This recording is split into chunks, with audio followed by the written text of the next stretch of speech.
So you're interested in studying medicine in the UK. I'll be going through the full application process in this video. The first thing is actually realizing that medicine and becoming a doctor could be a path for you. You should first do some research about what it's like to study medicine and what it's like to be a doctor. And I'll be putting in the comments what my experience has been so far as a student. After becoming more certain about medicine, the main thing that universities will look for are your grades. Getting good grades should be your main focus from year 10 all the way to year 12. You don't need to get all 9s and all A stars, but they should be near the top. And the better your grades are, the higher the chance you have of getting an interview from your uni. Something to note is that the mocks that you do in year 12 will form part of your predicted grades that get sent to your uni. And unis take into account your predicted grades when offering interviews. So do make sure that you take year 12 mock exams seriously. If you want any study tips, I've got videos about anything study related, including how I got top grades in my exams. So you can too. In terms of the A levels you choose, most unis want you to definitely study biology or definitely study chemistry. So I would recommend taking biology, chemistry, and one other subject. And something to know if you're in between year 10 and year 12 is that extracurriculars and work experience are really important in terms of the application. Universities want to see that you've got the skills required to become a medical student and become a doctor. And it's almost necessary to do something outside of your grades to show that you've got those skills. As an example, these are the extracurriculars that I did that showed that I have these skills. And these are the skills that medical schools look for. So just to recap all that, the things that you need to focus on in between year 10 and year 12 are getting good grades and starting some extracurricular activities. That should be your main focus up until the last set of mocks in year 12, which normally finish at around the start of May. After that, you want to think about two things: your personal statement and preparing for the UCAT. The personal statement is answers to 3 questions, and the answers you give will help the unis find out more about you. This is your chance to say why you want to study medicine. It's also your chance to talk about what extracurricular activities you've done that show that you've got the skills required to study medicine, and to actually show the unis that you know what medicine is like. The personal statement is the major part of the UCAS application. UCAS is just a website which you send your university application through. As someone applying to medicine, you need to submit your UCAS application by mid-October, and I want you to get your first draft done of your personal statement by the start of September, or ideally before the summer holidays even start. These are the experiences I talked about in my personal statement, and these are the skills I mentioned which I thought were important for being a doctor and a medical student. The other thing to focus on after the year 12 mocks is the UCAT. The UCAT is an entrance exam for courses like medicine and dentistry, and universities will take the score you get in the UCAT into account. You book the UCAT in the same way as a theory driving test, just through the UCAT website. You can normally book and take your test between the start of July and the end of September, and this is the summer between year 12 and year 13. There are 4 parts to the UCAT, and you've got just under 2 hours to complete it. The main thing that makes the UCAT difficult is managing your timing for each section. But just like any exam, the more practice you do, the more likely it is that you get a better score. The main thing to focus on is learning how to approach each section of the UCAT and learning how to approach the questions in each section more efficiently. To do this, there's lots of resources on the UCAT website, and I'd recommend having a read of everything on the Prepare tab of the website. There's also YouTube videos online which you could use to help prepare, and there's free online resources as well, like free practice tests, and then you can also pay for some extra resources that companies sell. UCAT recommends that you start 6 weeks before your test day, starting with just 1 hour a day. But soon after mocks, it probably will help if you just start reading or watching videos about the UCAT. So to summarize again, we have focus on grades and extracurriculars between year 10 and year 12. After year 12 mocks, switch your focus to personal statements and the UCAT. During the summer, between year 12 and year 13, have your first draft of the personal statement done, and you would have probably done the UCAT by the time you come back in September. And by the way, I'm Samir,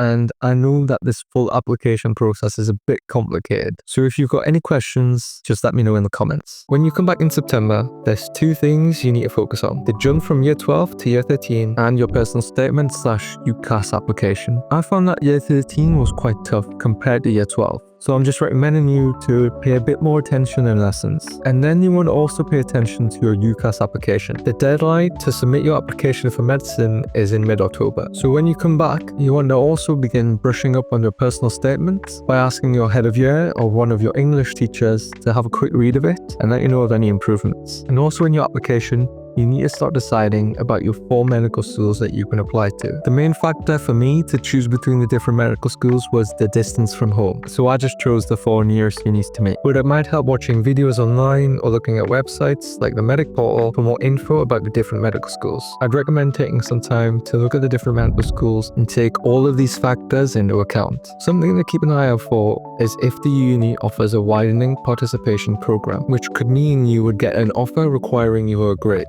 I ended in one of these, and it meant that I needed 3 Bs instead of 3 As to get into medicine. Then you want to submit your application on time and hope for the best. After sending your application, you will get contacted by the university, either saying you've been invited for an interview or just rejecting you. Interviews tend to be between December to March of year 13, but if you get invited to an interview, how do you prepare? Preparing for a medicine interview is very stressful because there's a lot of things that unis can ask you about, but your uni might even give you some information about what the questions are related to or what the format of the interview will be. Regardless of the uni, I used the Medic Portal for most of my interview prep, and I just went through the interview guides and made notes on each part. The first question you'll probably prepare for is why medicine. For any question, it might help to look up a YouTube video to see an example answer and see how you can structure your answer as well. You might also want to consider paying for some interview preparation as well, such as getting a tutor to ask you questions and get their advice of how you can improve your answers. Then after interviews, you will hopefully be sent offers from the uni via UCAS between January and April of year 13, stating which grades you need in your A-level exams. You then accept these offers as firm and insurance choices on the UCAS website. After getting an offer, all you need to do now is get fully focused on getting the best grades possible in your A-level exams. If you don't get any interviews, or you don't get any offers,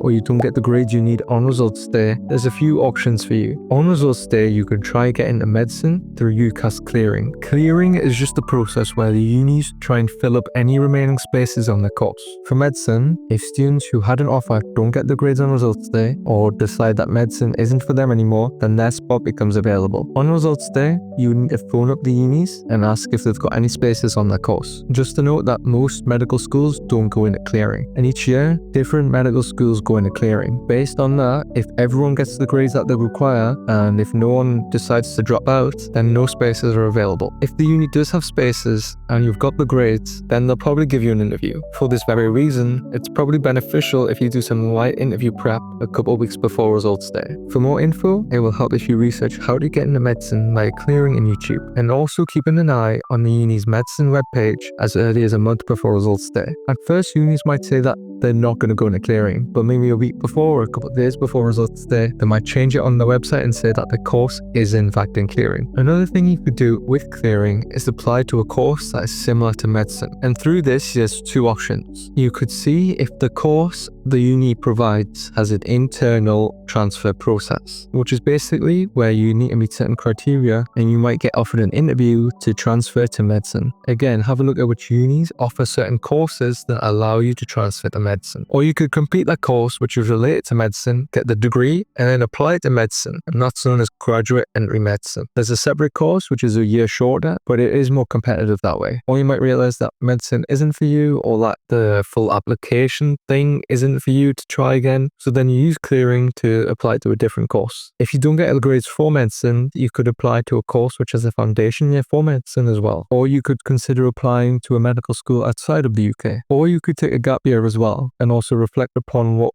didn't go as well in your application, such as UCAT, personal statements, interviews, improve on that, and then reapply again in the next academic year. As you can see, the full application process is a bit tough. And in fact, when I look back, there were 3 main things that helped me get the grades that I got. Those top 3 things that I did to get top grades are covered in this video here.